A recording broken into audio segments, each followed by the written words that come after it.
저는 오늘 점점 강성하여 가니라 이런 제목으로 하나님의 말씀을 증거하도록 하겠습니다. 먼저 사무엘하 3장 1절 말씀 함께 읽어보겠습니다. 사울의 집과 다윗의 집 사이에 전쟁이 오래매 다윗은 점점 강하여 가고 사울의 집은 점점 약하여 가니라. 아멘. 이 말씀을 보시면 대조를 이루는 두 집이 소개되고 있습니다. 다윗의 집과 사울의 집입니다. 사울의 집은 점점 약해져 가고 다윗의 집은 점점 강해져 갔다고 말하고 있습니다. 지난주에 시간이 모자라서 두 집안 중에 점점 약해져 가는 사울의 집에 대해서 말씀을 드렸습니다. 지난주에도 말씀드렸죠. 잘 되는 사람은 잘 되는 이유가 있고 안 되는 사람은 안 되는 이유가 있다라고 말했습니다. 그것이 꼭 100% 맞는 말은 아니지만 우리가 살아가는 삶에 대부분 다 이유가 있습니다. 저는 우리 성도들이, 제가 적은 교회에 목회를 하고 있지만 정말 하나님을 잘 믿고 하나님을 잘 섬김으로 말미암아서 여러분의 삶이, 여러분에게 주어진 앞으로 남은 삶이 얼마인지는 알지 못하지만 그 삶이 점점점 약해지지 아니하고 점점점 강해지는 역사가 있었으면 좋겠습니다. 제가 35년 동안 목회하고 성경을 보면서 깨닫는 것이 있습니다. 사람은 무엇으로 심든지 그대로 거둡니다. 그게 제가 성경을 보면서 깨달은 거예요. 창세기부터 계시록까지 매 권마다 나오는 게 사람은 심는 대로 거둔다라는 거예요. 육으로 심는 자는 육으로부터 썩어질 것을 거두고 영을 위해서 심는 자는 성령으로부터 영생을 거둔다고 말씀하고 있습니다.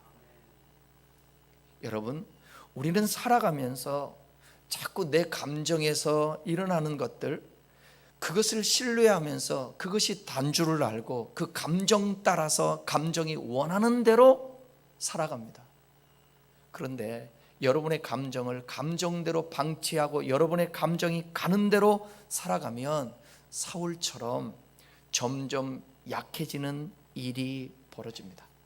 그러나 우리 속으로부터 일어나는 어떤 감정과 어떤 욕망들이 있다 할지라도 그 욕망을 성경에서 말씀하신 가인에게 말씀했잖아요. 죄의 소원은 내 마음에서 일어날 수 있지만 그 죄를 다스리는 사람이 되어라고.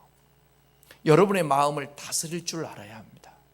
무릇 지킬 만한 것보다 이 마음을 지켜라. 생명의 근원이 이에서 남이니라. 사울은요, 처음에 여호와의 영이 크게 임했던 사람입니다. 그러니까 하나님의 은혜를 입었던 사람이에요. 그런데 나중에 교만하게 되고 불순종하게 되고 시기하게 되고 여호와를 찾지 않고 무당에게 가르침을 받고 점점점 변해갔습니다. 성경은 이러한 사울의 모습을 이렇게 말합니다. 사무엘상 15장 22절에서 23절에 있는 말씀입니다. 순종이 제사보다 낫고 듣는 것이 수양의 기름보다 나으니 이는 거역하는 것은 점치는 죄와 같고 완고한 것은 사신 우상에게 절하는 죄와 같음이라.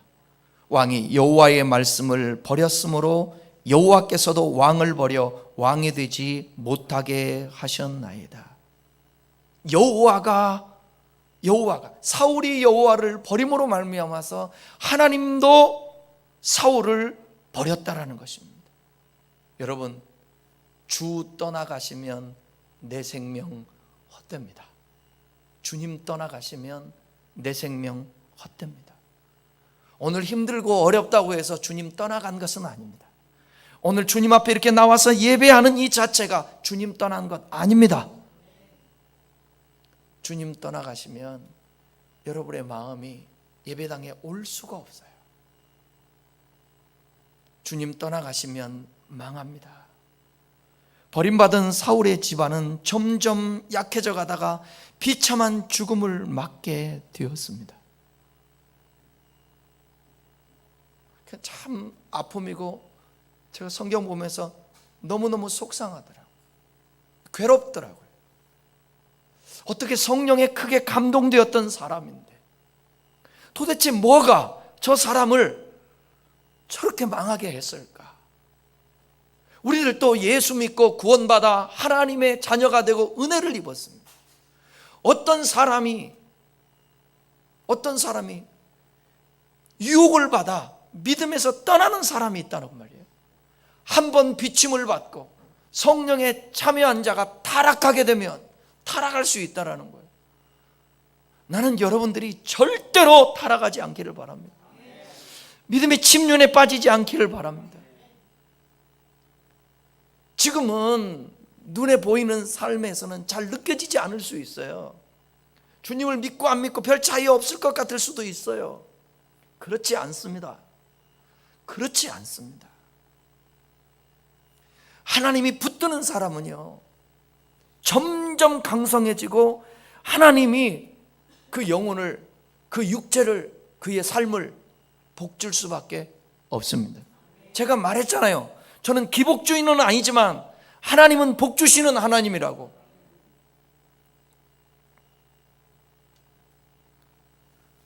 오늘은 이 사울의 집과 반대의 집인 다윗의 집에 대해서 한번 살펴보겠습니다. 다윗은요, 사무엘하 3장 1절과 오늘 읽었던 사무엘하 5장 10절에서 점점 강해지고 점점 강성해 갔다고 했습니다. 진짜 축복하고 싶은데 이 설교를 듣는 여러분들에게도 그 은혜가 있기를 간절히 축복합니다. 다윗의 왕국이 점점점 확장되고 진척되어져 갔다라는 것입니다. 다윗의 삶에 어려움도 있었습니다. 그러나 다윗은 견고한 왕조를 세운 이상적인 왕이었다고 평가를 받습니다. 또 그의 통치에 관하여서 이스라엘 민족의 메시아 대망 사상이 생겨났습니다. 다윗은 미래에 있을 성취의 상징이었기 때문에 신약 성경의 많은 저자들이 다윗에 대해서 말을 하고 있습니다. 그리고 성경에서 증거하고 있는, 특별히 신약 성경에서는 더 그렇죠. 예수님에 대해서 말씀하고 있는데 그 예수님이 다윗을 통하여서 이 땅에 왔다라고 말합니다. 그래서 마태복음 1장에 보면 예수님의 족보로 시작하는데 다윗은 아브라함 다음으로 등장하는 인물이 되었습니다. 예수님께 은혜를 입었던 많은 사람들이 예수님께 나와서 그를 찾을 때에 그를 호칭하기를 뭐라고 그러냐? 다윗의 자손 예수여 나를 불쌍히 여기소서. 그렇게 다윗의 자손 예수라고 부릅니다. 다윗이라는 이름이 구약 성경 무려 800번 정도 나옵니다. 신약 성경에는 60번 정도 나옵니다.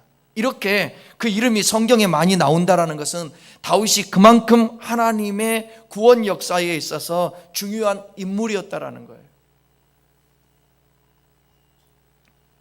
어떤 사람은 교회에서 또 설교회 또 거리에서 긍정적으로 계속 입에 오르는 사람이 있는가 하면 어떤 사람은 늘 부정적인 사람으로서 입에 오르기도 합니다. 한번 왔다 가는 인생 속에 믿음 지키고 살았던 우리의 믿음의 선조 주기철 목사님, 손양원 목사님, 모르는 분이 없지 않습니까? 설교할 때마다 회자되는 분 아닙니까? 사울이 그런 사람이었습니다. 사울은 부정적으로 입에 오르는 사람. 그러나 다윗은 위대한 하나님의 종으로서 항상 긍정적으로 설교할 때도 인용되는 사람이 되었습니다. 따라하겠습니다. 하나님 마음에 합한 사람이었다. 다윗은 하나님 마음에 합한 사람이었습니다. 맞는 사람이었습니다. 신약 성경에 사도행전에 보게 되면 바울이 전도하러 다니면서 설교를 하는데 그 설교할 때에 다윗에 대해 이렇게 말해요. 저가 하나님 마음에 맞는 사람이라. 사도행전 13장 20절에서 23절의 말씀을 우리 읽겠습니다. 그 후에 선지자 사무엘 때까지 사사를 주셨더니 그 후에 그의 왕을 구하거늘 하나님 베냐민 지파 사람 기스의 아들 사울을 40년간 주셨다가 패하시고 다윗을 왕으로 세우시고 증언하여 이르되 내가 이새의 아들 다윗을 만나니 내 마음에 맞는 사람이라 내 뜻을 다 이루리라 하시더니 하나님이 약속하신 대로 이 사람의 후손에서 이스라엘을 위하여 구주를 세우셨으니 곧 예수라. 사도 바울이 사울과 다윗에 대해서 평가를 하는 것입니다. 그런데 이 바울이 다윗을 평가할 때에 이새의 아들 다윗은 하나님 마음에 맞는 사람이라 그랬습니다. 사무엘서 16장 보게 되면 사무엘 상인데요, 16장에 보면 하나님께서 다윗을 왕으로 택하시는 이야기가 기록되어 있는데 하나님께서 사무엘을 선지자를 갖다가 이새라는 사람의 집에 보냅니다. 그 아들 중에서 한 사람을 왕으로 기름 부으라고 명령하는데 그러면서 사람을 택할 때에 그 기준을 말씀해 주는 거예요. 그 기준이 너는 이 기준으로 사람을 택하라. 다윗의 많은 형제가 있는데 사무엘상 16장 7절입니다. 우리 함께 읽겠습니다. 내가 보는 것은 사람과 같지 아니하니 사람은 외모를 보거니와 나 여호와는 중심을 보느니라 하시더라. 아멘.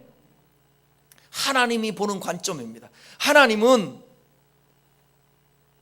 외모를 보지 않습니다. 겉을 보지 않습니다. 중심을 봅니다. 제가 살아오면서 사람의 성숙이라는 것이 그런 거구나. 보는 안목이 어떻게 보는가, 그 통찰력.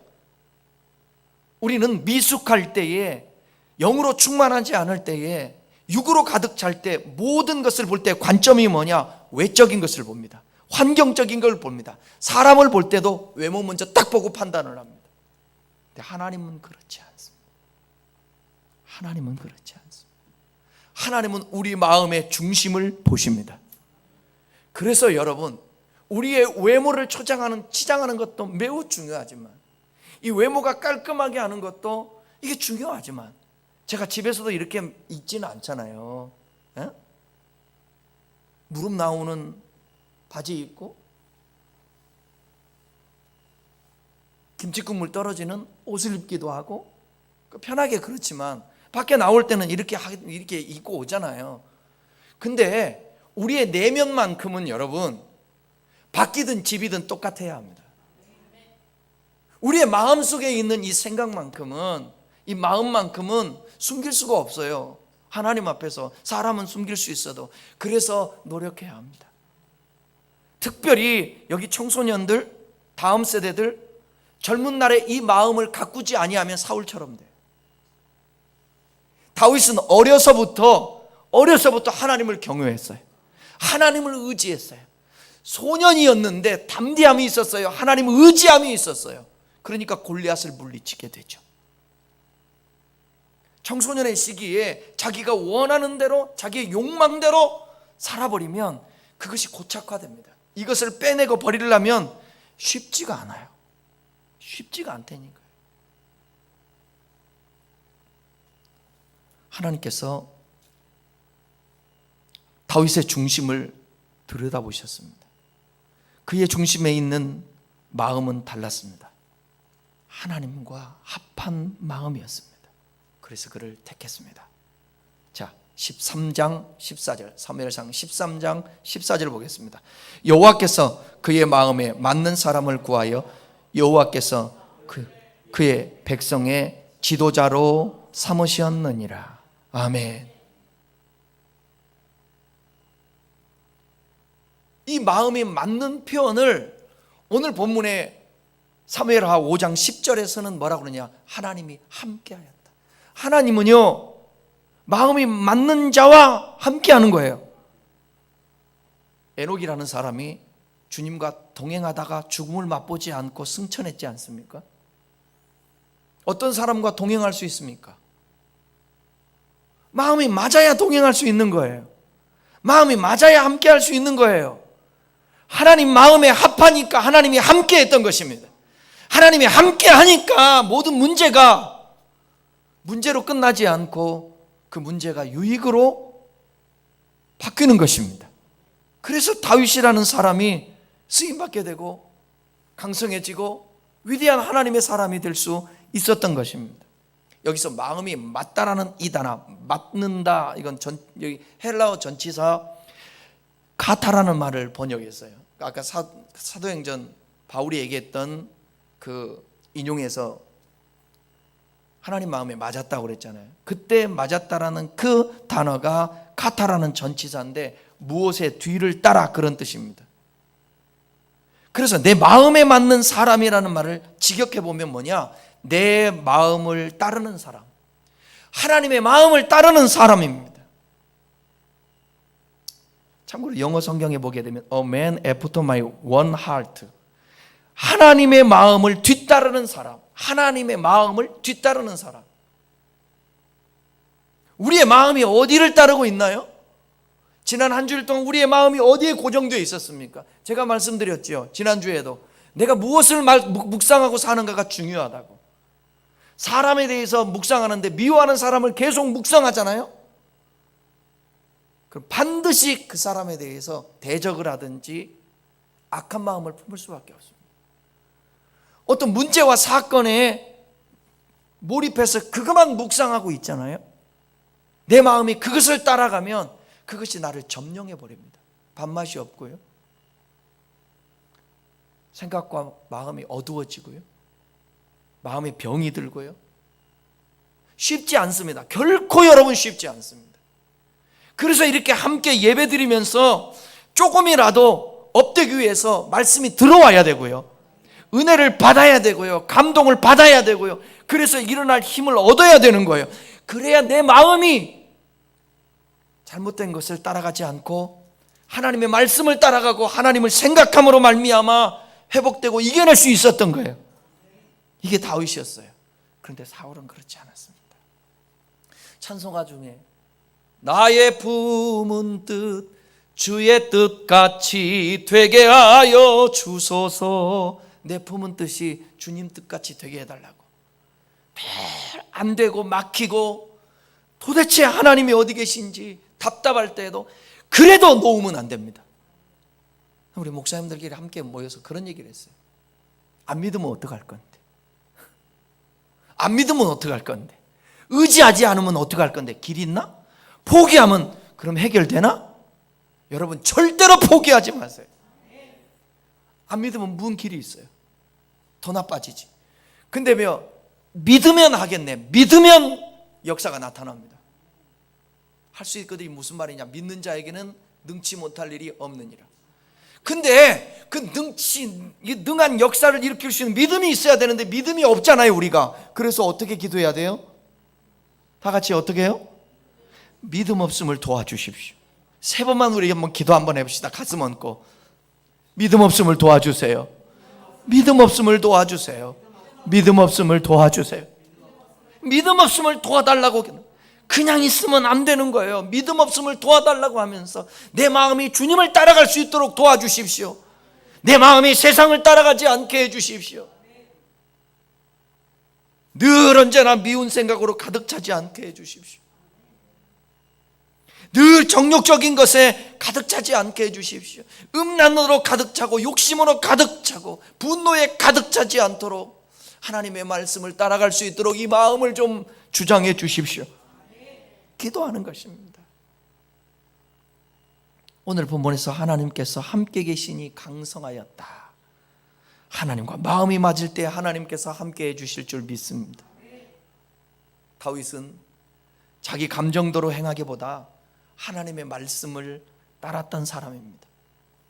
감정대로 행하지 아니하고 말씀을 따라서. 이게 쉽지가 않죠. 내 감정을 다스릴 수 있다면 얼마나 좋겠어요. 그리고 이 말씀을 들으면서 여러분 그러한 의지와 그러한 반응이 생기기를 바라요. 여러분의 마음이 하나님과 맞기를 바라는데, 오늘 본문에서 하나님께서 함께 하셔서 강성했다고 그랬잖아요. 하나님이 함께하는 사람, 하나님 마음이 맞는 사람들은 자기 감정대로 행하는 것이 아니라 하나님 말씀을 마음에 두고 그 말씀을 따라가는 거예요. 사무엘상 24장과 26장에 보시면 사울이 다윗을 시기해서 2번씩이나 죽이려고 해요. 그래서 3,000명의 정예 부대를 이끌고 다윗을 쫓아다닙니다.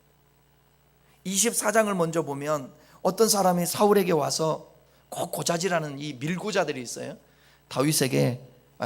사울에게 와서 이렇게 말합니다. 다윗이 지금 엔게디 광야에 있습니다.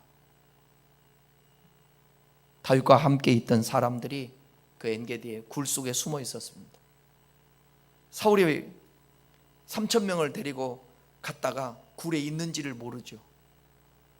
용변이 급했는지 용변을 보러 화장실로 용변을 보러 그 굴에 들어가게 되었습니다. 다윗의 사람들이 굴이 아주 깊었다고 성경은 나와요. 숨어 있다가 사울이 뒷모습을, 아마 용변을 보고 있는 모습을 발견했나 봐요. 그래서 다윗에게 얘기를 합니다. 사울을 죽이자고 그렇게 얘기하는데 다윗은 죽이지 않아요. 그리고 조용히 가서 다윗의 뒤에 옷자락을 가만히 베었습니다.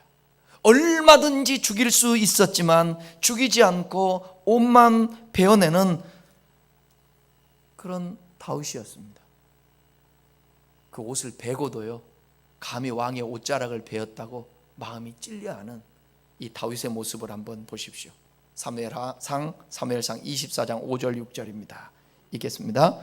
그리한 후에 사울의 옷자락을 뱀으로 말미암아 다윗의 마음이 찔려 자기 사람들에게 이르되, 내가 손을 들어 여호와의 기름 부음을 받은 내 주를 치는 것은 여호와께서 금하신 것이, 그는 여호와의 이름을 기름을 부음 받은 자가 됨이니라 하고, 다윗이 이 말로 자기 사람들을 금하여 사울을 해하지 못하게 하니라. 사울이 일어나 굴에서 나가 자기 길을 가니라. 옷자락을 벤 것만도 마음이 찔린 거야. 여호와 하나님께서 기름 부음 받은 사람인데, 그 나오잖아요. 내 주를 치는 것은 여호와께서 금하신 것이라. 하나님이 사울을 알아서 칠 것인데, 나를 죽이려고 한다고, 나에게 원수가 된다고, 내가 그렇게 할 수 없다고, 그리고 함께 했던 사람들에게 절대로 죽이면 안 된다고 말해요. 사울이 밖에 나갑니다. 한참 가고 있었을 때에 다윗도 굴에서 나가 사울의 향하여서 외칩니다. 도대체 내가 왕에게 무슨 잘못이 있습니까? 왜 왕은 나를 죽이시려 하십니까? 나 얼마든지 왕을 죽일 수 있었지만 옷자락을 보십시오. 나는 왕을 죽이지 않습니다.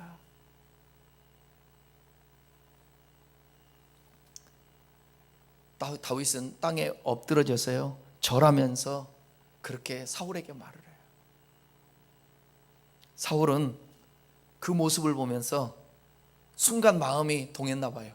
울면서 이렇게 말합니다. 사무엘상 24장 17절. 다윗에게 이르되, 나는 너를 학대하되 너는 나를 선대하니 너는 나보다 의롭다. 우리가 이런 사람 돼야 되는 거예요. 다윗처럼 이런 사람이 되어야 돼요. 사울이 하는 말, 나는 너를 이렇게 학대를 하고 죽이려고 하는데 너는 나를 이렇게 선대하니 네가 더 나보다 의롭다. 이제 사울은 집으로 돌아가고요, 다윗과 그의 사람들은 요새로 올라갔습니다. 그런데 26장에 보면 다시 사울이 다윗을 죽이려고 해요. 10이라는 곳에 사는 기브아 사람이 사울에게 와서 다윗이 10광야 하길라 산에 숨었다고 그렇게 밀고를 합니다. 죄송해요. 10사람이 기브아에 있던 사울에게 와가지고 10광야에 지금 다윗이 숨어 있다고 그렇게 얘기합니다. 그 소리를 듣고 또 3,000명을 데리고 다윗을 쫓아갑니다. 사울이 광야에 진을 치고 있을 때에 그 사실을 알게 되었어요. 그리고 다윗이 아비새를 데리고 밤에 사울의 진영에 갑니다. 갔더니 사람들이 다 자고 있는 거예요. 사울이 가운데 있고 그 주변으로 해서 사람들이 다 자고 있어요. 그래서 다윗이 아비새를 데리고 그곳에 갔는데 아비새가 이렇게 말해요. 한번 들어보십시다. 다윗에게 하는 말이에요. 자, 사무엘상 26장 8절. 아비새가 다윗에게 이르되 하나님이 오늘 당신의 원수를 당신의 손에 넘기셨나이다. 그러므로 청하오니 내가 창으로 그를 찔러서 단번에 땅에 꽂게 하소서. 내가 그를 2번 찌를 것이 없나이. 2번도 아니고 내가 한 번에 찔러서 이 사울을 죽일 테니까 허락만 하십시오. 절호의 기회 아닙니까? 또 죽일 수 있잖아요. 전에 죽일 수 있었을 때에 용납해주고 보내주었는데 또다시 찾아와서 자기를 죽이려고 했던 이 사울을 죽여야 되잖아요, 보통 사람들 같으면. 근데 다윗은 하나님 마음에 합한 사람이라 원수수 갚는 것이 내게 있는 것이 아니다. 하나님이 기름 부음 받은 사람을 내가 죽일 수 없다. 다윗이 아비새에게 대답을 합니다. 이렇게 사무엘상 26장 9절부터 좀 긴데 한번 보십시다. 다윗이 아비새에게 이르되 죽이지 말라. 누구든지 손을 들어 여호와의 기름 부음을 받은 자를 치면 죄가 없겠느냐. 죄라는 거예요. 죽이는 건 죄니까 안 된다는 거예요. 10절. 다윗이 또 이르되 여호와께서 살아계심을 두고 맹세하노니 여호와께서 그를 치시리. 여호와가 친다라는 거예요. 혹은 죽을 날이 이르거나 또는 전장에 나가서 망하리라. 그건 하나님이 할 거라는 거예요. 11절. 내가 손을 들어 여호와의 기름 부음 받은 자를 치는 것은 여호와께서 금하시니. 똑같이 얘기하잖아요. 24장처럼. 너는 그의 머리 곁에 있는 창과 물병만 가지고 가자 하고 다윗이 사울의 머리 곁에서 창과 물병을 가지고 떠나가되 아무도 보거나 눈치채지 못하고 깨어있는 사람도 없었으니 이는 여호와께서 그들을 깊이 잠들게 하셨으므로 그들이 다 잠들어 있었기 때문이었다. 하나님이 지금 개입하고 있잖아요. 누구와 함께하고 있어요? 다윗과 함께하고 있어요. 그 증거잖아요. 또 이렇게 사울을 다윗은 살려줍니다. 하나님께서 기름 부으신 왕을 죽일 수가 없었던 거예요. 다윗은 자기 감정대로 행하기보다 하나님의 말씀을 따랐던 사람입니다. 내가 이 말씀을 묵상하면서 정말 쉽지가 않겠다, 쉽지 않았다. 내가 지금까지 살아가면서 내가 감정대로 행하기보다 하나님의 말씀을 따르는 것이 쉽지 않았다. 앞으로도 쉽지 않겠다. 여러분, 감정이 원하는 대로 하지 마시고 말씀에 순종할 수 있기를 바랍니다. 그래서 제가 그 결심을 했습니다. 그래서 말씀을 깊이 묵상하고 기도하며 성령이 충만해야 된다. 그래서 기도해야 된다. 그래서 성령이 충만해야 된다. 감정대로 하지 않기 위해 하나님의 말씀을 내 마음에 두어야 된다. 시인이 고백하잖아요. 내가 범죄치 아니하려 하나님의 말씀을 내 마음에 두었다고. 저는 설교를 하기 위해서 그 본문을 설교를 하려면 그 주변을 읽어야 되잖아요. 그 사무엘상, 사무엘하, 또 역대서 잠깐 설교하기 위해서 성경을 꾸준히, 심지어 시간이 없으니까 1.4배속으로 있잖아요. 틀어놓고 빨리빨리, 왜 성경 아는 내용이 내가 아는 내용이니까 다시 한번 숙지하기 위해서 1.4배속을 놓고 이게 듣는 거예요. 근데 성경을 보면 또 새로워요. 그 생각이 들더라고요. 목사는 이렇게 설교를 준비하고 시간이 있어서 성경을 보고 하는데 우리 성도들이 이 바쁜 세상 속에 정말 성경을 볼 수 있을까? 하나님의 말씀을 마음에 둘 수 있을까? 쉽지 않겠다. 정말 쉽지 않겠다. 아침에 출근해서 저녁에 퇴근하면 몸이 만신창이가 되잖아요. 근데 빨래해야지, 밥해야지, 뭐 집이라도 청소하고 어떻게 해야지, 시장이라도 봐야지. 그럼 몸이 녹초가 돼요. 그럼 펄퍼덕 앉아서 성경을 먼저 보기보다 또 쉬어야 되잖아요.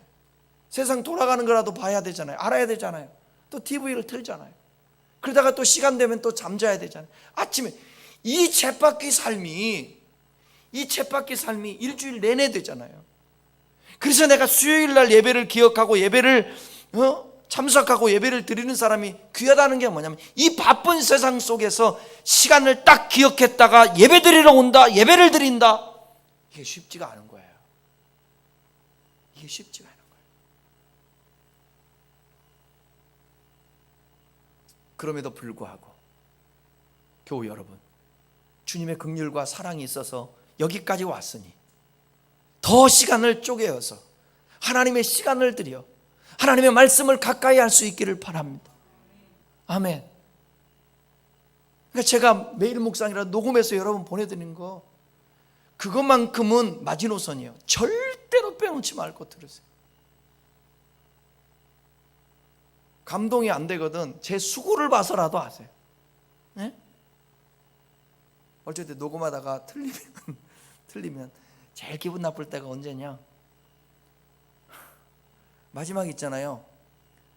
마지막 한 3줄 정도 남겨놓고 틀렸을 때 다시 시작해야 되잖아. 어쩔 때는 한 편 하는데 정말 거짓말 안 합니다. 3번, 4번, 5번까지 할 때도 있습니다.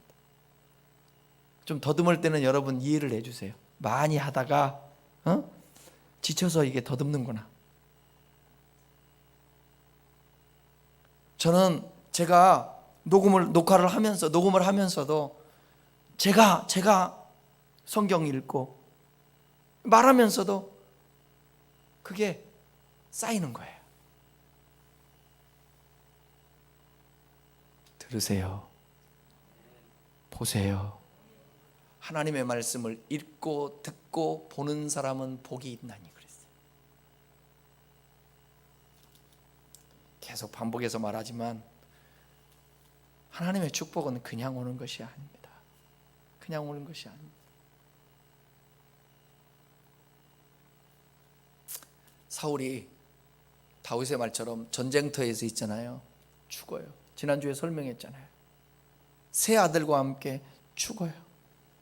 다윗의 이 따뜻한 마음, 주님과 마음이 합한 마음의 그 증거가 있어요. 한번 보실래요?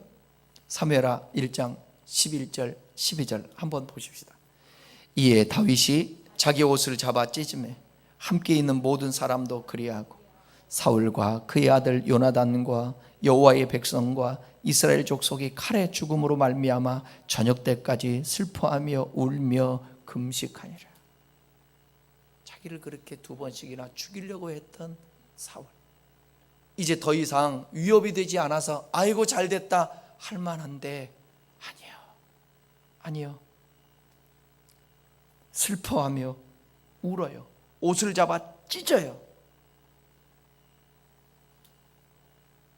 우리에게도 여러분 이러한 마음들, 넓은 마음, 아량한 마음, 긍휼히 여기는 마음, 불쌍히 여기는 마음, 이런 마음들이 여러분들에게 있기를 바라며, 여러분이 감정이 원하는 대로 행하려고 하지 말고 하나님의 말씀, 기름 부은 반자를 내가 죽일 수가 없다, 하나님이 원치 않는다, 그 말씀을 이 머릿속에 두었고 마음에 두었기 때문에 사울은 말씀을 따라 살아냈던 사람이에요.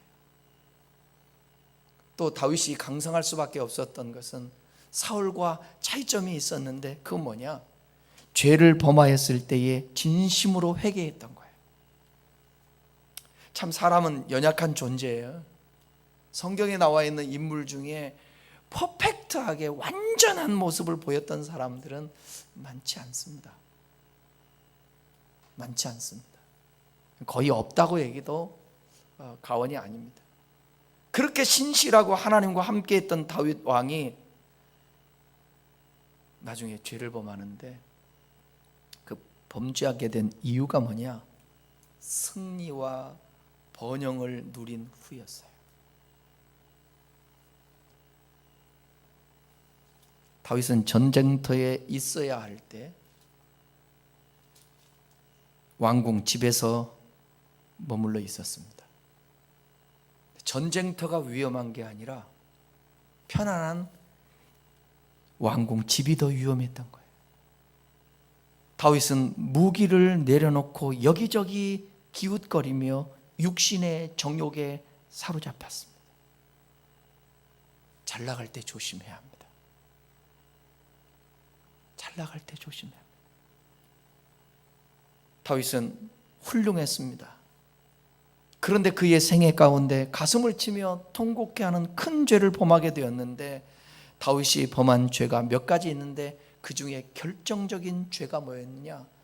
햇사람 우리아의 아내 밧세바를 유혹하여 동침하고 아이를 낳고 부인으로 삼은 겁니다. 여러분, 오후 저녁 때에 잠자다가 일어나서 왕궁을 거닐다가 이렇게 보니까 저 멀리서 어떤 여인이 목욕하고 있는 거예요. 아리따워 보이는 거예요. 그래서 그 여인을 데려다가 동침을 하고 임신을 시키게 되는 것입니다. 임신하게 되자 전쟁터에 있던 남편 우리아를 불러들여요. 그리고 밧세바와 잠자리를 하게 해서 임신시킨 것을 속이려고 합니다. 그러나 우리아는 집에 가지 않고 왕궁문에서 부하들과 자고 집에 들어가지를 않아요. 그래 다윗이 왜 집에 들어가지 않았냐고 우리아에게 묻습니다. 이때 우리아의 대답 한번 보실래요? 사무엘하 11장 11절. 우리아가 다윗에게 아뢰되 언약궤와 이스라엘과 유다가 야영 중에 있고 내 주 요압과 내 왕의 부하들이 바깥 들에 진치고 있거늘 내가 어찌 내 집으로 가서 먹고 마시고 내 처와 같이 자리이까? 내가 이 일을 행하지 아니하기로 왕이 살아계심과 왕의 혼의 살아계심을 두고 맹세하나이다 그랬어요. 참 대단한 신하 우리아죠. 근데 다윗은 안 되겠다 싶어 우리아를 작정하고 전쟁터 최적진에 보내 죽게 만듭니다. 이 죽었다는 소식을 들었던 우리아의 아내 밧세바가 얼마나 마음이 아팠을까요? 쉽게 얘기하면 오늘날에 있어서 여러분 이게 강간이고 성폭행이에요. 그리고 남편까지 죽였어요. 이 사건에 보게 되면 내 이후에 쓸 것을 탐한 죄, 간음한 죄, 거짓말한 죄, 살인죄, 온갖 죄가 다 들어있어요. 사무엘하 11장 26절 27절 보십시다. 우리아의 아내는 그 남편 우리아가 죽었음을 듣고 그의 남편을 위하여 소리내어 우으니라. 그 장례를 마침에 다윗이 사람을 보내 그를 왕궁으로 데려오니 그가 그의 아내가 되어 그에게 아들을 낳으니라. 다윗이 행한 그 일이 여호와 보시기에 악하였더라. 하나님 보시기에 악하였던 거예요. 그리고 그 아들이 죽어요. 그 아들이 죽어요. 이렇게 난 아들이 죽어요. 이 사건으로 인하여서 하나님이 그 보시기에 악했던 이 모습을 보시고 나단 선지자를 다윗에게 보냅니다. 그리고 죄를 책망합니다. 다윗이 나단에게 이르되 내가 여호와께 범죄하였다. 나단이 와서 죄를 지적하니까 그때에 곧바로 내가 여호와께 범죄했습니다 고백을 해요. 자신의 죄를 인정하고 회개하는 마음, 이것이 다윗과 사울의 차이점입니다. 사무엘 선지자가요 사울 왕을 찾아와서 그가 제사를 지냈을 때에 죄를 책망하잖아요. 내 귀에 들려오는 이 양의 소리와 내게 들리는 소의 소리는 어찌미니까. 사울에게 하나님이 말씀했어요. 아말렉을 완전히 다 진멸하라. 근데 아말렉의 왕을 살려놓고요, 좋은 짐승, 전리품 같은 것들 챙긴다고. 하나님이 그것을, 다윗은요 하나님의 말씀을 자기의 감정과 원하는 대로 하지 않고 하나님의 말씀을 대로 했다고 그랬잖아요. 근데 사울은 반대였어요. 자기가 하고 싶은 대로 하는 거예요. 하나님 말씀에 순종하지 않는 거예요. 불순종한 겁니다. 이게 사울과 다윗의 반대. 다윗은 죄를 지적하면 곧바로 잘못했습니다 회개하거든요. 다윗이 인구조사라는 것에 죄를 하나님 앞에 듣고 하나님께 책망을 받습니다. 그때에도 그는 고백합니다. 역대하 21장에 보게 되면 내가 큰 죄를 범하였나이다. 이제 간구하오니 종의 죄를 사하여 주십시오. 그렇게 해요. 다윗은 침상을 적시며 눈물로 회개하는 거예요. 여러분, 우리가 살아가면서 죄 지을 수 있어요. 잘못할 수 있어요. 범죄할 수 있습니다. 그런데요, 그 죄를 가만히 두면 안 돼요. 그 죄를 변명하면 안 돼요. 그 죄를 가리려고 하면 안 돼요. 그 죄를 적나라하게 주님 앞에 내려놓고 회개해야 합니다. 하나님, 나를 용서해 주십시오. 그냥 말로만 하는 회개가 아니에요. 다윗은 침상을 적시며 눈물로 회개를 하는데, 시편 51편 전장에 한 편 자체를, 시편 51장 자체가 뭐냐, 거기 시편에는 위에 타이틀이 있잖아요. 밧세바를 범한 후에 지은 시라고 나와요. 근데 이것을 다윗의 회개시라고 말하거든요. 그가 자기 죄를 인정하면서 회개를 하는데, 여러분들이 집에 가서 한번 시편 51편 한번 읽어보세요. 얼마나 철저하게 회개하는지. 자, 중요한 부분만 한번 읽어보십시다. 51장 9절, 시편 51장 9절 12절. 주의 얼굴을 내 죄에서 돌이키시고 내 모든 죄악을 지워주소서. 죄 때문에 하나님은 죄를 함께 할 수 없으니까 등을 돌린 것입니다. 근데 다윗이 그렇게 기도하는 거예요. 주의 얼굴을 내 죄에서 돌이키시고 내 모든 죄악을 지워주십시오. 10절. 하나님이여 내 속에 정한 마음을 창조하시고 내 안에 정직한 영을 새롭게 하소서. 나를 주 앞에서 쫓아내지 마시며 주의 성령을 내게서 거두지 마소서. 주의 구원의 즐거움을 내게 회복시키시고 자원하는 심령을 주사 나를 붙드소서. 죄를 지어보니까 주님이 근심하고 주님이 등을 돌리니까 이게 사는 게 사는 것 같지가 않은 거예요. 마치 여러분, 그렇게 서로 사랑하는 사람이 교제하다가 등을 돌리고 헤어져 버리면 밥도 못 먹고 잠도 안 오고요, 마음이 아프듯이 하나님이 그토록 함께하고 하나님이 축복했고 인도했는데 어느 날 내가 죄를 지음으로 말미암아 하나님이 나에게서 떠나가고 하나님이 나에게서 돌이키니까 너무너무 속상해요. 참을 수가 없는 거예요. 그래서 철저하게 회개합니다. 내 속에 하나님, 나 정한 마음을 창조해 주세요. 정직한 영을 새롭게 해주세요. 그리고 이거예요. 나를 주 앞에서 제발 쫓아내지 마십시오. 가인을 쫓아냈던 것처럼 나를 쫓아내면 난 안 됩니다. 그리고 사울에게서 성령을 거둔 것처럼 내게서 성령을 거두면 안 됩니다. 하나님, 다시금 옛날로 회복하고 싶습니다. 구원의 즐거움을 내게 회복해 주십시오. 내 심령 좀 붙들어 주십시오. 철저하게 회개하는 것입니다. 저는 하나님이 나를 쫓아내지 마십시오, 성령을 거두지 마십시오, 이 눈물의 고백이 마음에 진짜로 와닿더라고요. 여러분에게도 주님이 떠나가시면 안 됩니다. 주님이 여러분을 쫓으면 안 됩니다. 성령 거두면 절대로 안 됩니다. 중요한 것은 백성 앞에 위선과 가식으로 위기를 모면한 것이 아니라 사울과 같지 않았어요. 하나님 앞에 자기 자신을 적나라하게 노출하고 진실되게 회개했습니다. 그리고 다윗은요, 그냥 회개로 끝나지 않고 이 회개의 열매를 맺습니다. 개가 토한 것을 도로 먹는다? 안 되잖아요. 개처럼 우리가 우리는 회개를 했으면 회개에 합당한 열매를 맺어야 됩니다. 우리아의 아내 밧세바를 범한 이 죄로 말미암아서 엄청난 고난을 당하고 가슴에 아픔을 당하고 회개한 이후에 다윗은 회개의 열매를 맺는데 다윗 왕 말년에 왕이 나이가 많아서 늙었어요. 이불을 덮어도 따뜻하지가 않아요. 신하들이 그 모습을 보고 아리따운 처녀를 갖다가 전국에서 구합니다. 그랬더니 수넴 여인 아비삭이 뽑혔어요. 다윗을 받들게 했습니다. 그 다윗의 몸을 따뜻하게 하려고, 수종들게 하려고. 근데 여러분, 열왕기상 1장 4절은 뭐라고 말씀한 줄 아십니까? 왕이 이 처녀와 잠자리를 같이 하지 아니하였더라. 개역성경, 개정성경이고 이전의 개역성경에는 뭐라고 나오냐? 동침하지 아니하였더라 그랬어요. 그러니까 여러분, 옛말에 있잖아요.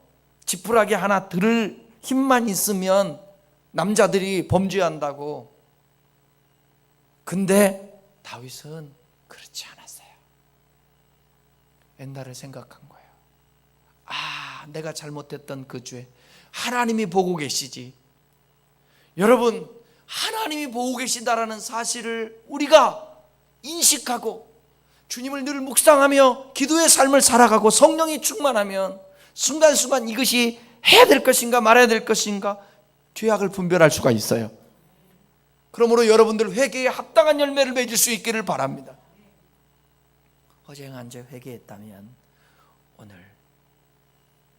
오늘 이제 그 죄를 다시 범하지 않으려고 기도하며 애쓰는 것입니다.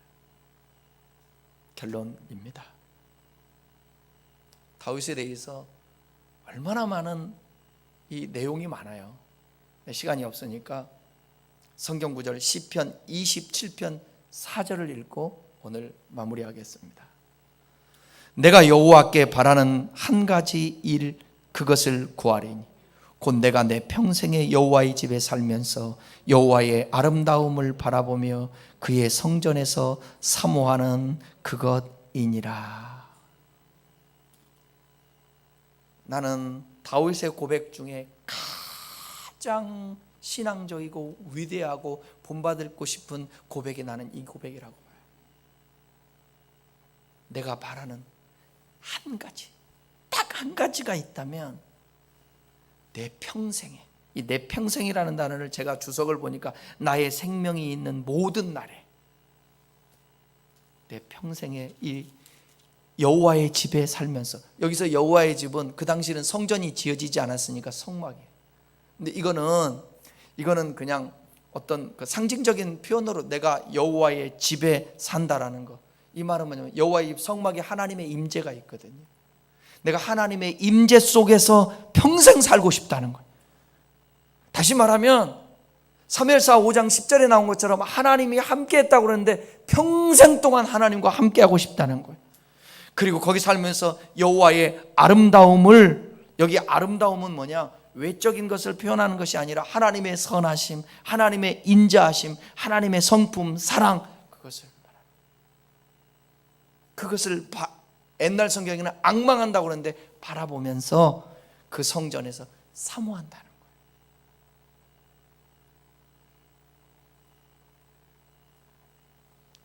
다윗은 궁극적으로 실수도 하였지만 하나님을 더 깊이 사랑하고 하나님의 뜻을 더 깊이 아는 것에 집중하며 하나님 말씀으로 살아냈은 그런 위대한 하나님의 종이 되었습니다.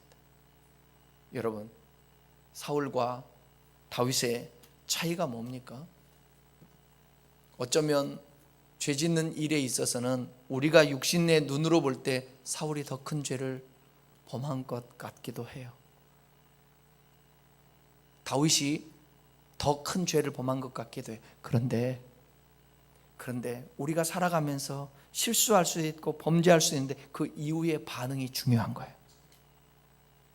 다윗처럼 철저하게 하나님 회개하고 하나님께 회개하고 삶을 돌이키고 주님을 의지하면서 삶으로 여러분의 평생의 삶이 다윗처럼 점점 강성해가는 그 놀라운 축복이 있고 여러분 자자손손에게 복이 많은 역사가 있기를 주님의 이름으로 축원합니다. 기도하겠습니다.